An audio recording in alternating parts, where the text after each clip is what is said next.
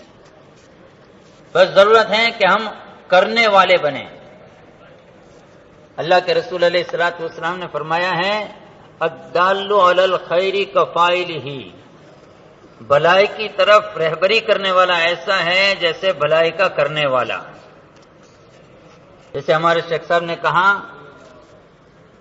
الناس معادن، اللہ کے رسول علیہ الصلوۃ والسلام کی حدیث ہے الناس معادن کمعادن الذهب والفضہ، او کما قال رسول اللہ صلی اللہ علیہ وسلم، لوگ کانے ہیں سونے اور چاندی کی کانوں کی طرح.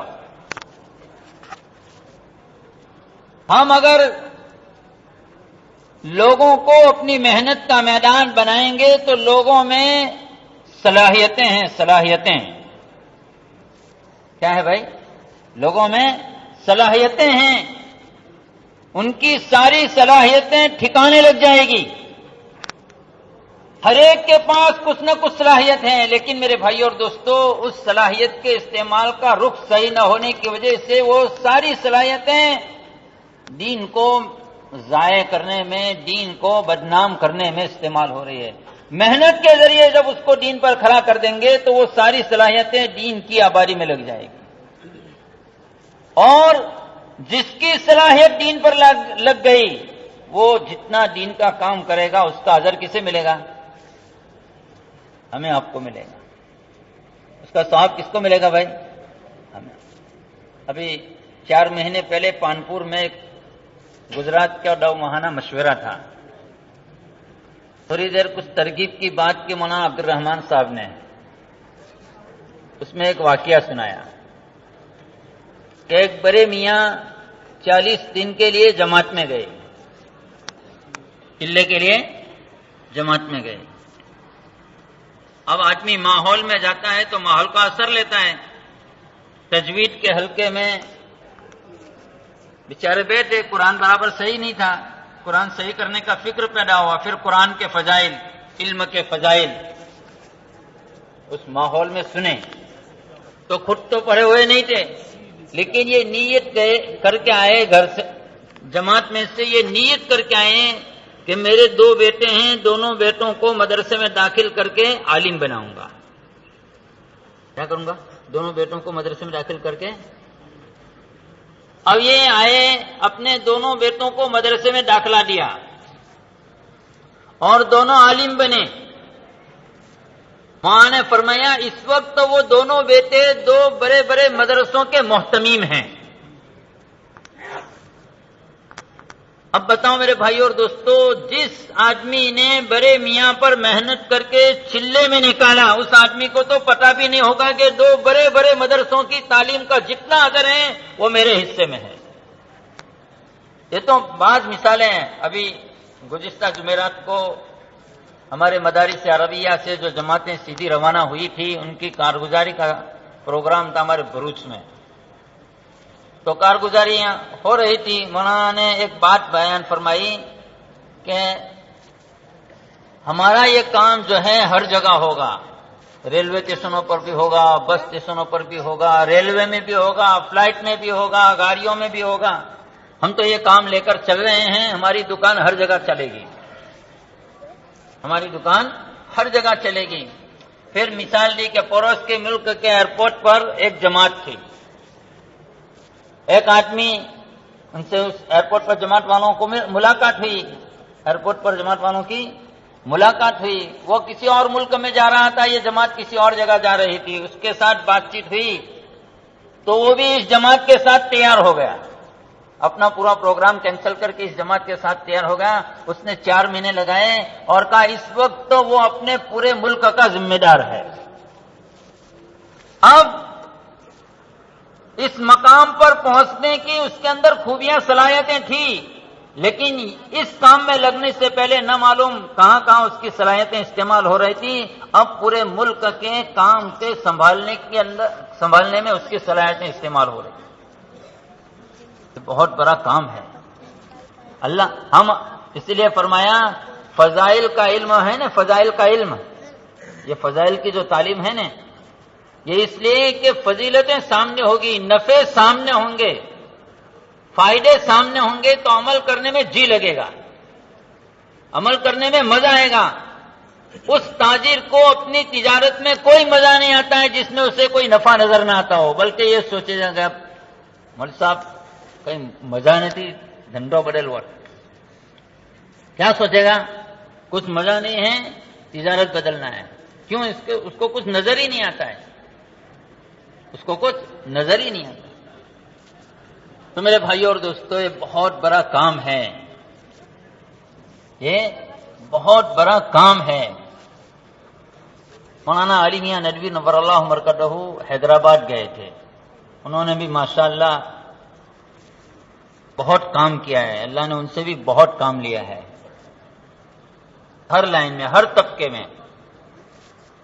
تو وہاں کے کام کرنے والوں نے درخواست کی کچھ بات کریں، کچھ بیان کریں، تو حضرت مولانا علی میاں ندوی نور اللہ مرکزہ نے ان سب کے سامنے ایک بات کی، اللہ ہمارے دلوں میں بھی کام کی عظمت پیدا فرما دے، اس کام کے لیے ہم سب کے سینوں کو اللہ کھول دے۔ حضرت نے فرمایا دیکھو مولانا الیاس صاحب رحمۃ اللہ علیہ نے تمہارا دامن سونے اور چاندی سے نہیں بھرا۔ حضرت نے مولانا علی میاں ندوی نور اللہ مرکزہ نے فرمایا دیکھو مولانا الیاس صاحب رحمۃ اللہ علیہ نے تمہارا دامن سونے اور چاندی سے نہیں بھرا، بلکہ کیا کیا ہے؟ سونے اور چاندی کی کان پر لا کر تمہیں کھڑا کر دیا۔ کہاں کھڑا کر دیا؟ سونے اور چاندی کی کان پر تمہیں لا کر کھڑا کر دیا۔ کان کا مطلب جانتے ہو؟ معدن، کان، کھین جنہیں کہ کیا مطلب؟ کان پر کھڑا کر دیا۔ تم جتنا چاہو اتنا نکالو، بھائی دامن میں کتنا آئے گا؟ دامن میں کتنا آئے گا؟ اور کان پر چلا جائے تو جتنا چاہے اتنا توڑ لے، جتنا چاہے اتنا نکال لے، جتنا چاہے اتنا نکال لے۔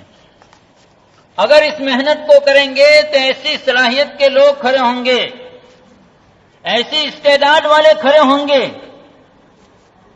جان مال کی ایسی قربانی دینے والے کھڑے ہوں گے کہ ہم تو اپنی بستی سے آگے بھی نہیں بڑھ سکیں گے اور اللہ ان کو دنیا میں چلائیں گے، دنیا کے ملکوں میں چلائیں گے، بڑے بڑے ملک ان کے حصے میں آئیں گے، اور چونکہ ہم سبب اور ذریعہ بنے ہیں تو اس کا ثواب بھی ہمیں ملے گا۔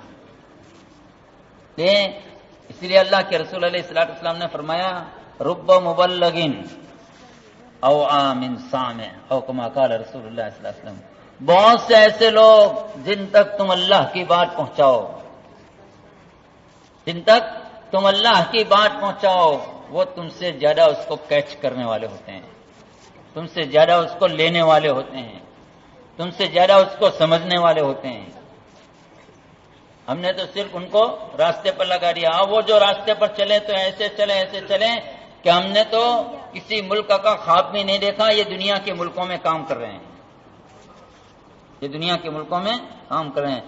ہم کو تو 5 منٹ مجمع کے سامنے بولنا ہو تو پاؤں نیچے سے زمین نکل جاتی ہے، وہ گھنٹوں ہزاروں لاکھوں کے مجمع میں اللہ رسول کی بات سمجھا رہے ہیں۔ کیوں؟ کہا ہم میں تو کوئی صلاحیت نہیں ہے، لیکن ہمیں سبب اور روحانہ بنا دیا دوسروں کی صلاحیتوں کے ٹھکانے پر لگانے کا۔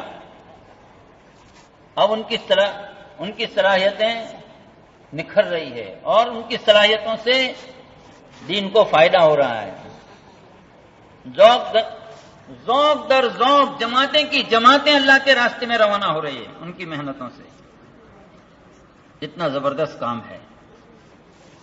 ایک جماعت کسی ملک میں گئی، شاید ہمارے ملک کی یا پڑوس کے ملک کی، تو وہ ایک آدمی وہاں تو پہلے سے اجازت لینی پڑتی ہے ملاقات کے لیے، تو ایک آدمی سے اجازت لی ملاقات کی، ٹائم لیا کہ کب تمہارے پاس کب ٹائم ہے، تو ٹائم دیا اس نے ٹائم دیا۔ جماعت کچھ لیٹ ہو گئی، اب وہ گھر سے نکل گیا اور یہ گھر پر پہنچے، وہ گھر سے نکل گیا اور یہ گھر پر پہنچے۔ تو اس نے تو کہا آئی ایم بیزی، میں نے تم کو ٹائم دیا تھا، اب میری آفس کا ٹائم ہو گیا، میرے پاس ٹائم نہیں ہے، کہا 2 منٹ ہماری بات سن لو پھر چلے جاؤ. 2 منٹ بات کی. کتنی منٹ بھائی؟ ہاں، الوقت ثمین، الوقت ثمین. وہ تو آدمی کے دل سے جب بات نکلتی ہے تو چاہے سیکنڈ کی ہو چاہے گھنٹے کی ہو، وہ تو اثر کیے بغیر نہیں چھوڑتی ہے.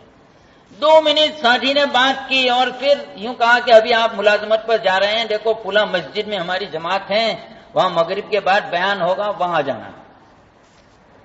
تو وہ تو ہمارے سے ہوتے نہیں ہیں بیرون والے، تو وعدے کے پکے. انہوں نے کہا اچھا ٹھیک ہے میں مغرب میں وہاں پہنچ جاؤں گا. وہ آدمی مغرب میں وہاں پہنچا، وہ آدمی وہاں مغرب میں پہنچا. اب ماحول میں آیا، کبھی باتیں سنی نہیں تھی، دین کیا ہے، دین کی محنت کیا ہے، کلمہ کیا ہے، کلمے کی حقیقت کیا ہے. وہ بیان میں پوری بات دین کی سامنے آئی اور پھر تشکیل ہوئی تو 3 دن نقد تیار ہوا. کیسا بھائی؟ 3 دن نقد. جب 3 دن چلا تو یہ 3 دن 3 چلے میں تبدیل ہو گئے. جو یوں کہہ رہا ہے کہ آئی ایم بیجی، وہ 3 دن نقد نکلا، 3 دن 3 چلے میں تبدیل ہو گئے. کس میں تبدیل ہو گئے؟ 3 چلے میں تبدیل ہو گئے. اور وہ 3 چلے ایسے لگے کہ اس کو مولوی بننے کا شوق ہوا، عالم بننے کا شوق ہوا، تو وہ بنگلور میں آ کر عالم بنا، ڈاویل میں آ کر مفتی بنا اور اپنے ملک میں جا کے مدرسہ کھولا. کتنی منٹ لگی اس کے پیچھے؟ بولو. 2 منٹ میں کتنا بڑا کام ہو گیا. اب ہم سوچیں کہ 2.5 گھنٹے ہمارے روزانہ لگے تو کتنا کام ہو جائے گا. اچھا، ہم جو وقت مانگتے ہیں وہ وقت مانگتے ہیں جو تمہارا زائد وقت ہے، جس کو ہم ٹی وی پر، چوراہوں پر گپ سپ میں ضائع کرتے ہیں، وہ وقت مسجد کو دے دو اور اس وقت اپنے آپ کو استعمال کرو لوگوں کی ملاقاتوں میں. ہیرے ملیں گے، ہیرے. کیا ملیں گے؟ عمر فاروق جیسی صلاحیت کے لوگ ملیں گے، عثمان غنی جیسی صلاحیت کے لوگ ملیں گے، علی مرتضیٰ جیسی صلاحیت کے لوگ ملیں گے، معاذ ابن جبل، سعد ابن وقاص اور جو بڑے بڑے صحابہ ہیں، ایسی صلاحیت کے لوگ ملیں گے. ان کی زندگیاں، ان کی صلاحیتیں ٹھکانے لگ جائے گی اور ہمارا کچھ نقصان نہیں ہوگا، اور ہمارا کچھ نقصان. اس لیے میرے بھائی اور دوستو، نیت کرو یہ کام کرنا ہے. صرف اجتماع میں بیان سن لینے سے کام نہیں ہوگا، سمجھے؟ یہ کام جو مقامی بتایا گیا اس کا اہتمام کرنا ہے. جو بیرونی نقل و حرکت بتائی جاتی ہے اس کا اہتمام کرنا ہے. دیکھو طبیعت پر بوجھ پڑے گا، سمجھے؟ ہاں، یہ کام ظاہر کے مولانا ابراہیم صاحب فرمایا کرتے ہیں، یہ کام بہت سادہ ہے. کیسا ہے؟ بہت سادہ ہے. اس کام میں کوئی شو نہیں ہے، شور نہیں ہے. کوئی نعرہ بازی ہے، نعرہ تکبیر ہے بھائی، ایسا کچھ ہے؟ کوئی شور ہے؟ کوئی شو بھی نہیں ہے کہ ایک ہی قسم کا لباس، جھنڈا ہو، ایک ہی قسم کا لباس ہو، ایک ہی قسم کی ٹوپی، ایسا کچھ نہیں ہے. ہر طبقے والا آتا ہے. ٹوپی کہتے ہیں تو مولانا الیاس رحمۃ اللہ فرماتے ہیں، ہر لباس والا اس میں آتا ہے. اس کام میں کوئی شو نہیں ہے، کوئی شور نہیں ہے. یہ بالکل سادہ کام ہے اور اس کی سادگی سے لوگوں کو دھوکہ لگا ہوا ہے. اس کی سادگی سے لوگوں کو دھوکہ لگا ہوا ہے.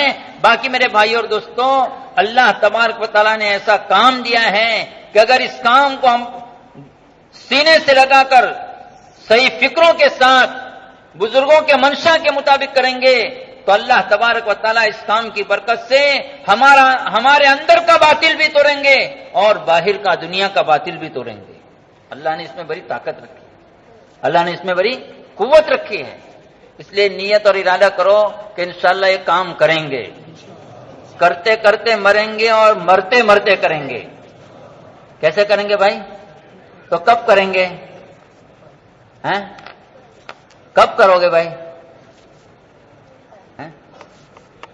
اچھا ایک کام کرو، اس مجمع میں جنہوں نے ابھی تک 4 مہینے نہیں دیے ہیں، اس مجمع میں جنہوں نے ابھی تک 4 مہینے نہیں دیے ہیں، وہ یہ نیت کریں کہ مجھے 4 مہینے لگانے ہیں. اور کب لگانے ہیں؟ یہ کون سا مہینہ چل رہا ہے؟ ستمبر. کون سا مہینہ چل رہا ہے بھائی؟ ستمبر. ستمبر، اکتوبر، نومبر، دسمبر، 4 مہینے اس سال کے پورا ہونے میں باقی ہے. دسمبر کے آخری تاریخ تک ہم آپ کو مہلت دیتے ہیں. یہ نیت کر کے کھڑے ہو جاؤں کہ 4 مہینے میں ابھی سے لے کر دسمبر کے آخری تاریخ تک میں انشاءاللہ میں اپنے کام کاج کی ترتیب بنا کر 4 مہینے اللہ کے راستے میں نکلوں گا. ایسا کوئی ہے جو یہ کہے کہ انشاءاللہ 4 مہینے کے اندر ترتیب بنا کر 4 مہینے اللہ کے راستے میں نکلوں گا؟ ذرا ہمت کر کے کھڑے ہو کر بتاؤ. کھڑے ہو جاؤ، اپنی اپنی جگہ پر کھڑے ہو جاؤ.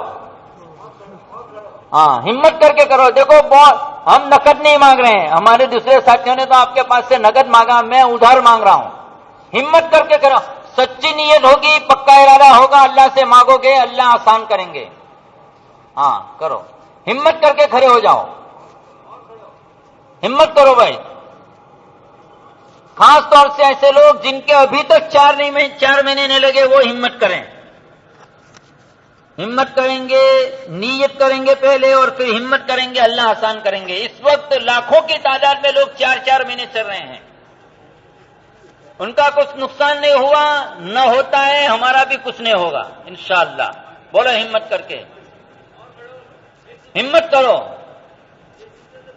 ارے بھائی ابھی تو ستمبر کی کون سی تاریخ ہے؟ آج 9 تاریخ ہے. پورے 3.25 مہینے کی مہلت ہے.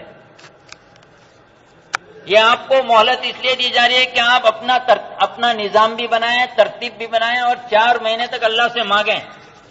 میں نے عربی سوم میں چلہ لگایا تھا، اور اس چلے میں سال کی نیت کی تھی. 4 سال تک دورے تک میں دعا مانگتا رہا. حالات ایسے تھے کہ سال نہ لگے، لیکن وہ نیت کی تھی. 4 سال سے اللہ سے مانگتے رہے تو اللہ نے سال لگوا دیا. بیچ میں ایسے حالات آئے کہ سال نہ لگے، پھر بھی اللہ نے وہ حالات دور کر دیا اور سال لگ گیا. آپ لوگ نیت کرو گے، اللہ آسان کر دیں گے. کرو نیت، کھڑے ہو جاؤ بھائی، اور کھڑے ہو. ان سب کے نام لکھ لو، نہیں دیر لگے گی، انشاءاللہ بھی دعا ہوگی.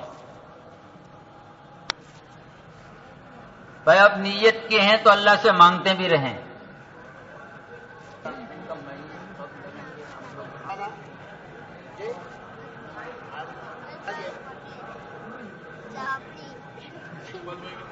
جس کا نام لکھ لیا جائے وہ بیٹھ جائے.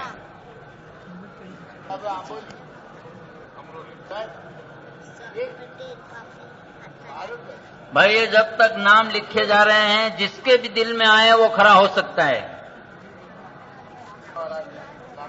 یہ بزم میں ہے، یہاں کوتاہ دستی میں ہے محرومی، جو بھر کر خود اٹھا لے ہاتھ میں مینا اسی کے. ہمت کریں، نیت کریں، ارادہ کریں. کھڑے ہوتے رہیں بھائی، کھڑے بھی ہوتے رہیں. نام بھی لکھتے جائیں گے اور کھڑے بھی ہوتے رہیں.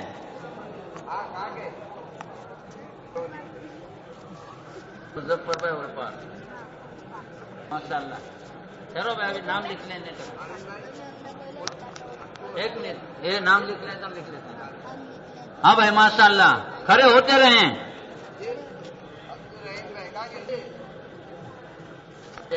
یہ نام بھی لکھ. ہاں بھائی کھڑے ہوتے رہیں. ماشاء اللہ، اللہ قبول فرمائے. بھائی اوپر بھی ایک آدمی نام لکھو. ایک ساتھی کوئی نام لکھ لیں.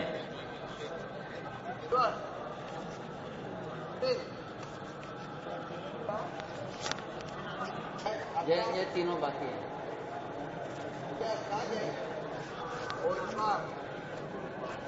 چلو چلو چلو.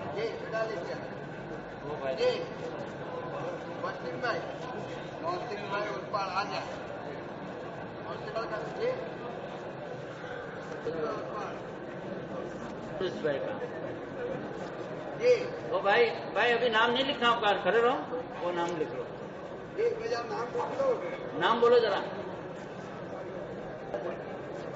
باہر والے اوپر کوئی لکھنے والا بھی نہیں ہے. غلام حسین اولپاس. ہاں بھائی بولو. ماشاء اللہ لکھو ان کا. وہ بھائی کول پار کے ماشاء اللہ اللہ قبول فرمائے اللہ حسن فرمائے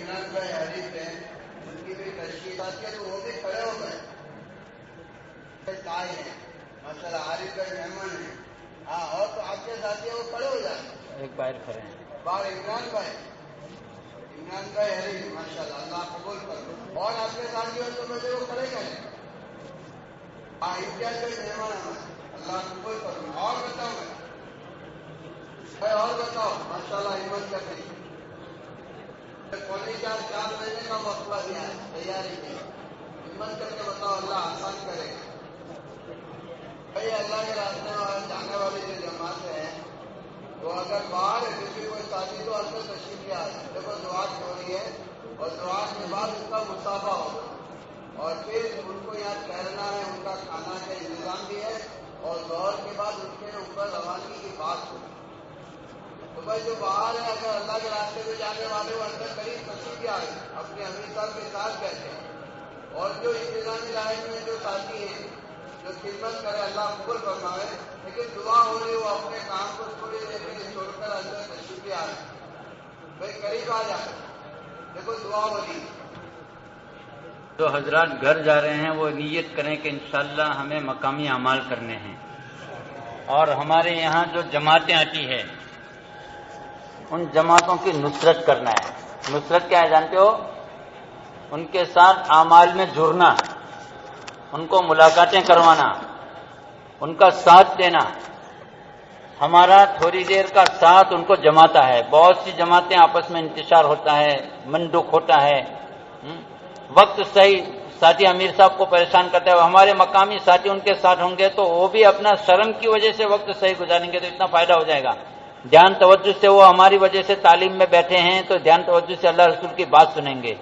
تو یہ بھی نیت کرو کہ انشاءاللہ ہمارے یہاں آنے والی جماعتوں کی نصرتیں بھی کریں گے ان کا ساتھ دیں گے ان کے اعمال میں جڑیں گے ہاں اگر ان کا قرآن صحیح نہیں ہے تو اپنے یہاں حافظ صاحب ہے مولوی صاحب ہے ان کو حلقے میں بٹھا کر ان کا قرآن صحیح کروائیں گے بہت بڑا نفع ہوگا زندگی پر وہ دعائیں دیں گے کرو گے بھائی اتنا درود شریف پڑھ لو سبحان اللہ بحمدہ سبحان اللہ العظیم اللہم صلی علی سیدنا و شفیعنا و حبیبنا مولانا محمد وبارک وسلم لا الہ الا اللہ الحلیم الکریم سبحان اللہ رب العرش العظیم والحمد للہ رب العالمین نسألک موجبات رحمتک وعزائم مغفرتک والغنیمت من کل بر والسلامت من کل اسم لا تدع لنا ذنبا الا غفرته ولا هما الا فرجته ولا دينا الا اديته ولا حاجة هي لك رضا الا قضيتها يا ارحم الراحمين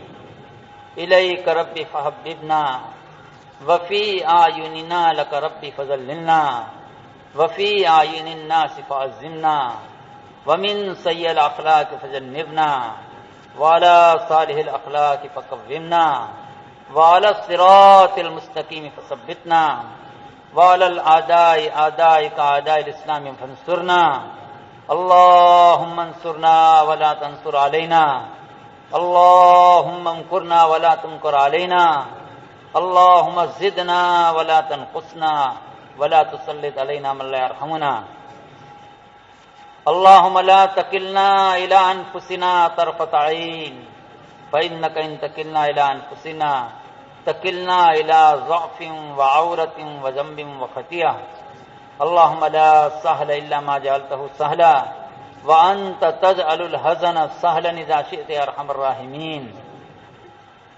اللهم لا سهل إلا ما جعلته سهلا وأنت تجعل الحزن سهلا إذا شئت يا أرحم الراحمين اللهم لا سهل إلا ما جعلته سهلا وأنت تجعل الحزن سهلا إذا شئت يا أرحم الراحمين اللهم أرنا الحق حقا وارزقنا اتباعه وأرنا الباطل باطلا وارزقنا اجتنابه اللهم اقسم لنا من خشيتك ما تحول به بيننا وبين معاصيك ومن طاعتك ما تبلغنا به جنتك ومن اليقين ما تهون به علينا مصائب الدنيا اللهم الطف بنا في تيسير كل عسير فإن تيسير كل عسير عليك يسير.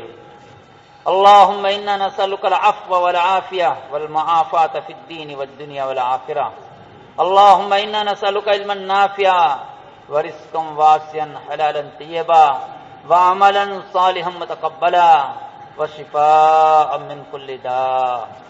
اللهم اهدنا واهد بنا واجعلنا سببا لمن اهتدى واهد الناس جميعا. اللهم احي الدين كله في العالم كله. اللهم احي الدين كله في العالم كله. اللهم احي الدين كله في العالم كله. ربنا ظلمنا انفسنا وان لم تغفر لنا وترحمنا لنكونن من الخاسرين. ربنا لا تزغ قلوبنا بعد إذ هديتنا وهب لنا من لدنك رحمة إنك أنت الوهاب. اللهم ربنا باعد بيننا وبين ذنوبنا كما باعدت بين المشرق والمغرب. اللهم ربنا باعد بيننا وبين ذنوبنا كما باعدت بين المشرق والمغرب. ربنا تقبل منا إنك أنت السميع العليم وتب علينا يا مولانا إنك أنت التواب الرحيم. اللهم اغفر أمة محمد صلى الله عليه وسلم. اللهم تجاوز عن أمة محمد صلى الله عليه وسلم. اللهم اصلح أمة محمد صلى الله عليه وسلم. اللهم اهدي أمة محمد صلى الله عليه وسلم. اللهم انصر أمة محمد صلى الله عليه وسلم. اللهم احفظ أمة محمد صلى الله عليه وسلم. اے اللہ ہمارے گناہوں کو معاف فرما. ہم اقراری مجرم ہیں. ہم اقراری مجرم ہیں. ہم اقراری مجرم ہیں. بڑے بڑے گناہ ہم نے کیے ہیں. اے اللہ بڑے بڑے گناہ کیے ہیں. تیرے علاوہ کوئی معاف کرنے والا نہیں ہے. الہی عبدک العاصی عطا کا مکرم بالذنوب فقد داک فَإِن تَكْفِرْ فَأَنْتَ لِذَاكَ أَهْلُ وَإِن لَّمْ تَكْفِرْ فَمَن يَرْحَمْ سِوَاكَ. تو معاف نہیں کرے گا تو کون کرنے والا ہے؟ اے اللہ تو معاف نہ کرے تو کون کرنے والا ہے؟ اے اللہ تیری زمین پر، اے اللہ تیرے آسمان کے نیچے، اے اللہ تیری دی ہوئی زندگی، تیری دی ہوئی تندرستی، تیری دی ہوئی نعمتوں سے فائدہ اٹھایا ہے اور اے اللہ گناہوں سے تیرا مقابلہ کیا ہے. اے اللہ نافرمانیوں سے تیرا مقابلہ کیا ہے. اے اللہ تو ہم پر مہربانیاں کرتا رہا، تو ہم پر اپنی نعمتوں کی بارش برساتا رہا، تو ہمیں اپنی رحمتوں میں ڈھانپتا رہا. اور اے اللہ ہم اتنے نمک حرام رہے کہ نافرمانیاں کرتے رہے، گناہ کرتے رہے، حکم و عدولیاں کرتے رہے، تیرا کچھ نقصان نہیں ہوا. یہ ہم نے اپنی جانوں پر بہت بڑا ظلم کیا ہے. لیکن اے اللہ تو نے خود کہا ہے میرے بندو تمہارے گناہ سمندر کو چھو لیں اور تم میرے پاس معافی مانگو گے تو میں تمہیں معاف کر دوں گا، اور تمہارے گناہوں کے معاف کرنے میں مجھے کوئی پوچھنے والا نہیں ہے اور مجھے اس کی کوئی پرواہ نہیں ہے. تو بڑا رحیم ہے، تو بڑا کریم ہے، تو اپنے بندوں پر بڑا مہربان ہے. یا اللہ تو نے تو خود کہا ہے رحمتی وسعت علی غضبی، تیری رحمت تو تیرے غصے پر غالب ہے. یا اللہ تجھے تیری رحمت کا واسطہ دے کر یا اللہ تجھ سے عرض کرتے ہیں ہمیں معاف کر دے. یا اللہ ہمیں معاف کر دے. یا اللہ ہمیں معاف کر دے. یا اللہ ہم اپنی معافی کے بڑے محتاج ہیں، ہم اپنی مغفرت کے محتاج ہیں. اے اللہ تو بڑا رحیم ہے، کریم ہے، معاف کر دے. اے اللہ تو معاف کر دے. اے اللہ تو معاف کر دے. اے اللہ آج تک کی غفلت والی زندگی کو معاف کر دے اور بقیہ زندگی تیری مرضیات پر چلنے کی توفیق نصیب فرما. اے اللہ بقیہ زندگی تیری رضا والے اعمال میں گزارنے کی توفیق نصیب فرما. ایمان اور دعوت ایمان کی محنت میں مشغول فرما. ایمان اور دعوت ایمان کی محنت میں مشغول فرما. اے اللہ تو ہمیں قبول کر لے، ہماری بستی والوں کو قبول کر لے، ہمارے علاقے والوں کو قبول کر لے. پورے عالم کے مسلمانوں کو قبول کر لے، پورے عالم کے انسانوں کی ہدایت کا فیصلہ فرما۔ اے اللہ پوری دنیا میں انسان ہدایت پر آ جائے تو تیرا کچھ نقصان نہیں ہوگا۔ اے اللہ ان بیچاروں کا کام بن جائے گا۔ ہم تو بہت کمزور ہیں، انسان تو بہت کمزور ہیں۔ تو نے تو خود اپنے کلام پاک کے اندر فرمایا ہے خلق الانسان ضعیفا۔ اے اللہ سب کمزور ہیں، اگر تو نے ہدایت دے دے، اگر تو ان کے سینوں میں ہدایت کا نور داخل فرما دے، اے اللہ اگر تو ان کو صحیح زندگی دے دے تیرا کچھ نقصان نہیں ہوگا۔ اے اللہ عمومی ہدایت کی ہوائیں چلا دے، عمومی ہدایت کی ہوائیں چلا دے، دین کی فضائیں پیدا فرما دے، دین کا ماحول قائم فرما دے۔ اے اللہ تو اپنے کرم سے اور اپنے فضل سے ہدایت کی ہوائیں چلا دے۔ اے اللہ ہمیں اور پوری امت کو ہدایت کی محنت کے لیے قبول فرما۔ اے اللہ ہدایت کی محنت کے لیے ہمارے سینوں کو کھول دے، عافیت کے ساتھ ہماری جانوں کو، ہمارے مالوں کو، ہماری صلاحیتوں کو اے اللہ اپنے کام میں لگا لے۔ اے اللہ اپنے کام میں لگا لے۔ تو محتاج نہیں ہے، تو کن فیکون کا مالک ہے۔ اے اللہ تو کام لینے پر آتا ہے تو اے اللہ ابابیل سے کام لے لیتا ہے۔ اے اللہ تو کام لینے پر آتا ہے تو لنگڑے مچھر سے کام لے لیتا ہے۔ اے اللہ تو کام لینے پر آتا ہے تو ہواؤں سے کام لے لیتا ہے۔ اے اللہ تو کام لینے پر آتا ہے تو پتھروں سے کام لے لیتا ہے۔ اے اللہ تو کام لینے پر آتا ہے تو پانی سے کام لیتا ہے۔ اے اللہ ہم تو تیرے بندے ہیں، تیرے محبوب صلی اللہ علیہ وسلم کی پیاری امت ہیں۔ اے اللہ ہم سے بھی کام لینے کا فیصلہ فرما لے۔ اے اللہ ہم سے بھی کام لینے کا فیصلہ فرما لے۔ اے اللہ ہماری جانوں اور مالوں اور صلاحیتوں کے غلط استعمال سے بچا لے۔ اے اللہ ہماری جانوں اور مالوں اور صلاحیتوں کو صحیح راستے پر لگا دے۔ اے اللہ صحیح راستے پر لگا دے۔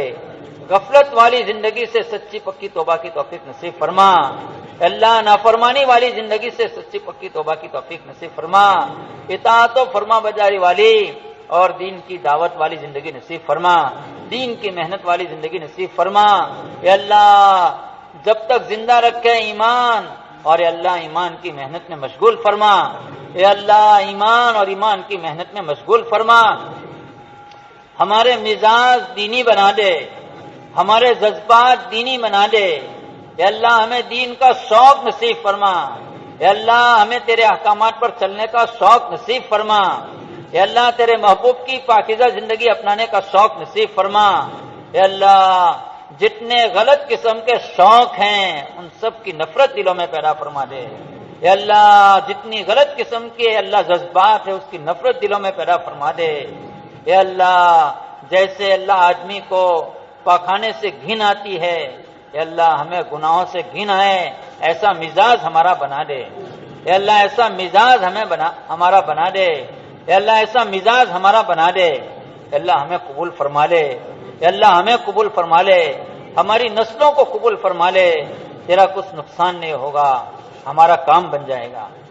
تیرا کچھ نقصان نہیں ہوگا، ہمارا کام بن جائے گا۔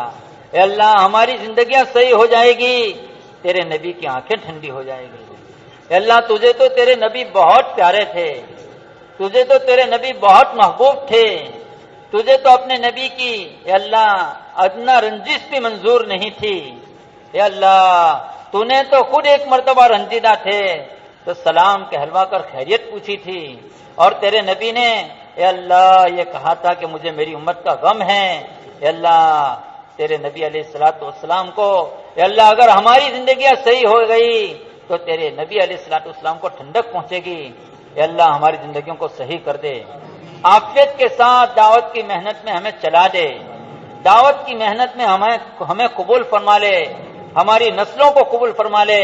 اے اللہ ان 4 مہینوں میں اس وقت جو نکل رہے ہیں ان کی بھرپور تربیت فرما، ان کے سینوں کو دین کی محنت کے لیے قبول فرما لے، دینی اعمال سب کے لیے آسان فرما دے، اور اللہ جنہوں نے 4 مہینے میں نکلنے کے ارادے کیے ان کے لیے آسانیاں پیدا فرما، سہولتیں پیدا فرما، عافیت کے ساتھ سہولت کے ساتھ اے اللہ ان کو اپنے اپنے وقت پر اے اللہ نکلنا قبول فرما لے۔ جتنی رکاوٹیں ہو سکتی ہیں تیری طرف سے آتی ہے تو ہی دور کر سکتا ہے۔ اے اللہ تیرا ایک غیبی نظام ہے، اے اللہ تو ہی غیبی نظام پر زیادہ تو ہی اپنے غیبی نظام کو زیادہ جاننے والا ہے. اپنی قدرت سے، اپنے کرم سے اور اپنے فضل سے جنہوں نے تیرے راستے میں نکلنے کے ارادے کیے ہیں ان کی رکاوٹوں کو دور فرما. جنہوں نے ارادے نہیں کیے ہیں ان کی بھی تمنائیں ہیں. اے اللہ ان کی بھی آرزو ہے کہ ہم بھی اللہ کے راستے میں نکلیں، لیکن اللہ ہمت نہیں ہے. تو اپنے کرم سے، اپنے فضل سے نیت کی توفیق عطا فرما اور نیت کر کے ہمت بھی عطا فرما.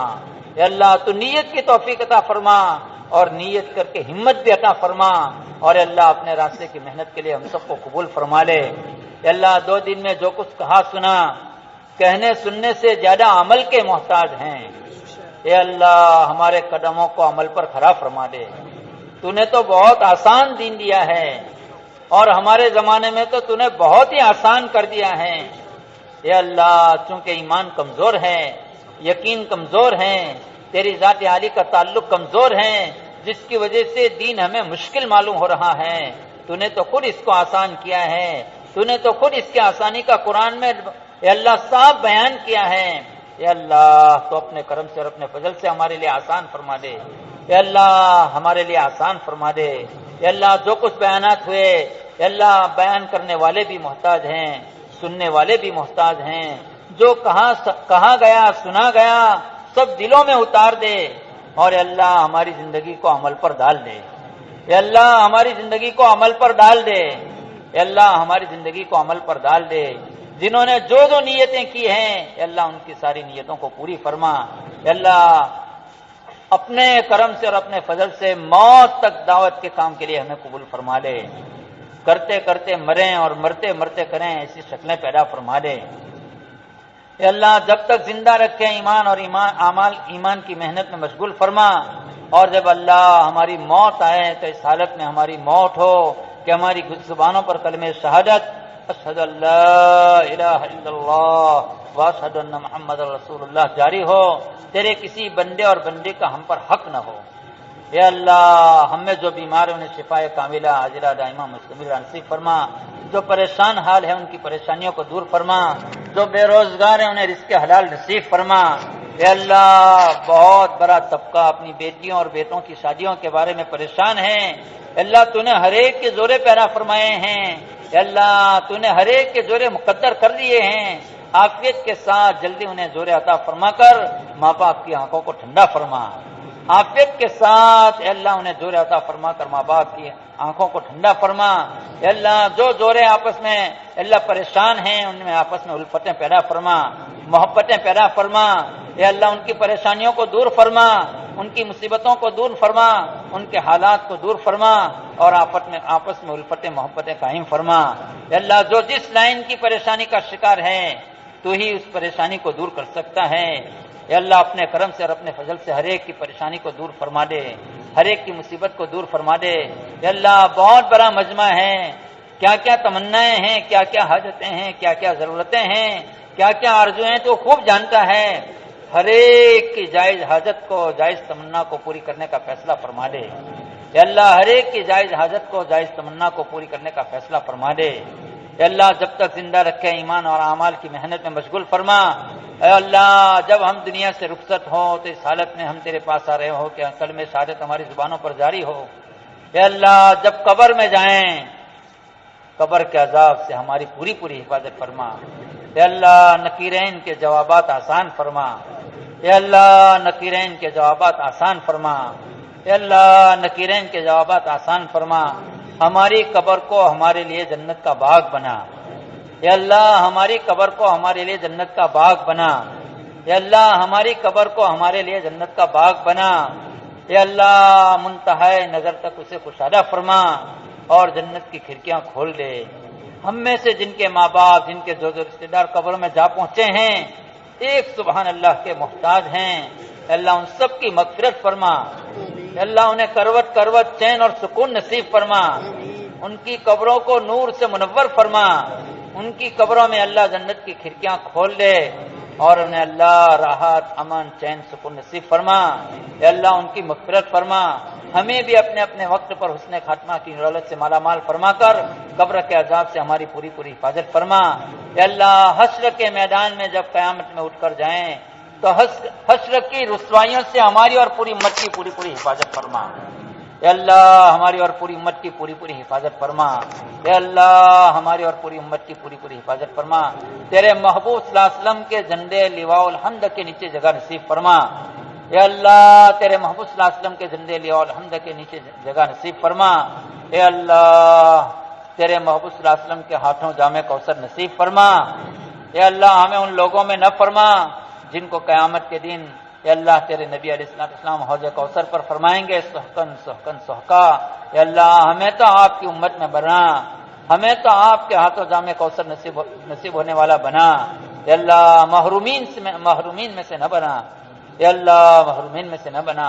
اللہ ہماری حفاظت فرما, ہمارے گھر والوں کی حفاظت فرما, ہمارے سماج اور سوسائٹی کی حفاظت فرما, ایمان اور اعمال کی حفاظت فرما, ہمارے مدارس کی, مکاتب کی, خانقاہوں کی, تبلیغی مراکز کی, اور اللہ دین کے کام کرنے والے جو جس لائن سے کام کر رہے ہیں سب کی بھرپور حفاظت فرما, سب کی بھرپور تائید فرما, سب کی بھرپور نصرت فرما.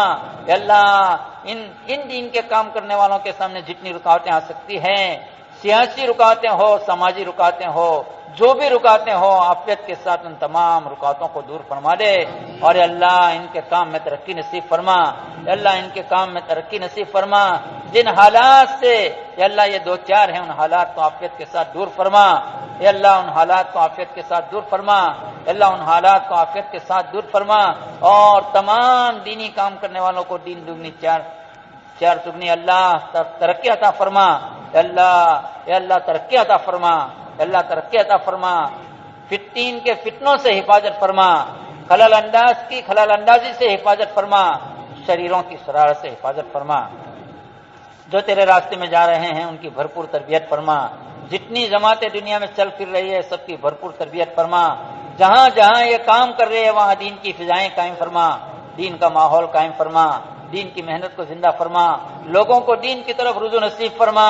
اے اللہ تیرے احکامات کی طرف رجوع نصیب فرما, تیرے محبوب صلی اللہ علیہ وسلم کی پاکیزہ زندگی کی طرف رجوع نصیب فرما, دعوت کی مبارک اور عالی محنت کی طرف رجوع نصیب فرما. سب کے نکلنے کو قبول فرما لے اور ان کے سفر کا ساتھی بن جا, ان کے گھر والوں کا خلیفہ بن جا. اے اللہ یہ بہت بڑا مجمع تیرے سامنے ہاتھ پھیلائے. اے اللہ اپنی ہدایت کا اور پوری امت کی ہدایت کی بھیک مانگتا ہے. اے اللہ ہم سب کی ہدایت سے جھولی بھر دے, ہم سب کو ہدایت کی دولت سے مالا مال فرما دے. اے اللہ ہماری یہاں جمانے کو قبول فرما لے. اے اللہ قبول فرما لے.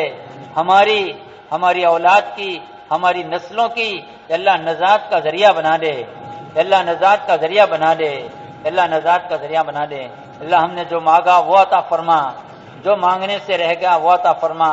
آج تک تجھ سے تیرے تمام برگزیدہ نبیوں نے, صحابہ نے, تابعین نے, تبع تابعین نے, اولیاء اللہ نے, علماء امت نے جتنی خیر مانگی ہے اے اللہ ہم تجھ سے ان تمام خیر کا سوال کرتے ہیں, ہمیں نصیب فرما. اور ان تمام اے اللہ تیرے برگزیدہ بندوں نے آج تک جتنے شر سے پناہ مانگی ہے ہم بھی تجھ سے پناہ مانگتے ہیں.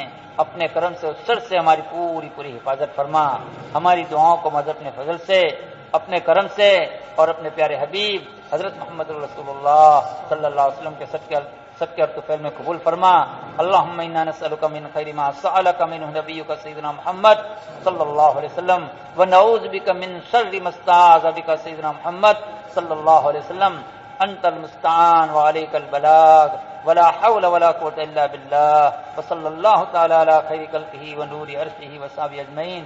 سبحان ربك رب العزة عما يصفون والسلام على المرسلين والحمد لله رب العالمين.